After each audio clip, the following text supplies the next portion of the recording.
एक तरफ बंगाल में भ्रष्टाचारियों पर नकेल कसी जा रही है, तो दूसरी तरफ उत्तर प्रदेश के बाहुबलियों की मुश्किलें बढ़ने वाली हैं, क्योंकि इलाहाबाद हाई कोर्ट ने राज्य सरकार से उत्तर प्रदेश के बाहुबलियों की आर्म्स डिटेल मांगी है कि किस बाहुबली के पास कितने हथियार हैं। बाहुबली की फोटो में लगातार दिखा रहा हूं आपको। इन बाहुबलियों के पास कितने आर्म्स लाइसेंस हैं, उनके आपराधिक इतिहास का पूरा कच्चा चिट्ठा कितना है, और तो और इन रसूखदार नेताओं को मिली सरकारी सिक्योरिटी पर भी सवाल खड़े किए गए।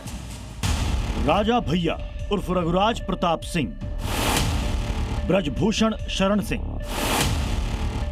धनंजय सिंह, विनीत सिंह, सुशील सिंह, ये वो बाहुबली नेता हैं जिनकी हनक और ठसक की पूरे उत्तर प्रदेश में तूती बोलती है। इनका दबंग अंदाज और हथियारों से लगाव किसी से भी छिपा नहीं है। राजा भैया तो हर साल अपने महल के प्रांगण में शस्त्र पूजन भी करते हैं, मगर अब इनका यह शस्त्र प्रेम इनके लिए मुसीबत खड़ी कर सकता है।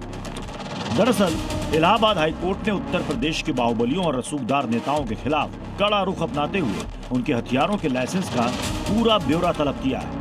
साथ ही कोर्ट ने राज्य सरकार को 26 मई तक इनके आपराधिक इतिहास की डिटेल मांगी है और उन्हें दी गई सरकारी सुरक्षा की रिपोर्ट पेश करने का भी आदेश दिया गया है। कोर्ट के इस आदेश के बाद ब्रजभूषण शरण सिंह, राजा भैया उर्फ रघुराज प्रताप सिंह, धनंजय सिंह और सुशील सिंह समेत कई दिग्गज नेता और बाहुबली जांच के घेरे में आ सकते हैं। बाहुबली है, उनके शस्त्र लाइसेंस को लेकर पूरी जो रिपोर्ट है वो मांगी गई है, और जो भी बाहुबली है, चाहे वो कुंडा के रघुराज प्रताप सिंह हो या फिर ब्रजभूषण शरण सिंह हो गोड्डा के, उन सभी के और ऐसे और भी जो बाहुबली हैं उन्हीं के शस्त्र लाइसेंस का पूरा जो डिटेल है उसको मांगा गया है। शस्त्र लाइसेंस का प्रदर्शन करने से लोगों में भय की स्थिति जो है वो उत्पन्न होती है।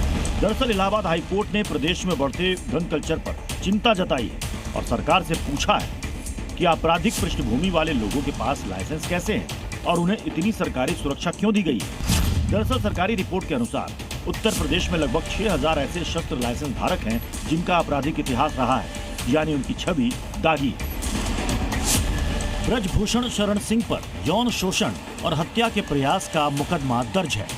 रघुराज प्रताप सिंह पर हत्या, अपहरण और जबरन वसूली जैसे कई आपराधिक मामले दर्ज रहे हैं। धनंजय सिंह हाल ही में नमामि गंगे प्रोजेक्ट मैनेजर के अपहरण के मामले में सजा काट चुके हैं और उन पर हत्या के प्रयास जैसे कई मामले भी चल रहे हैं। एमएलसी विनीत सिंह पर भी रंगदारी समेत कई केस दर्ज हैं। ये तो बस चंद नाम है। यूपी में ऐसे दर्जनों बाहुबली नेता हैं जिनके दामन पर अपराध के दाग लग चुके हैं।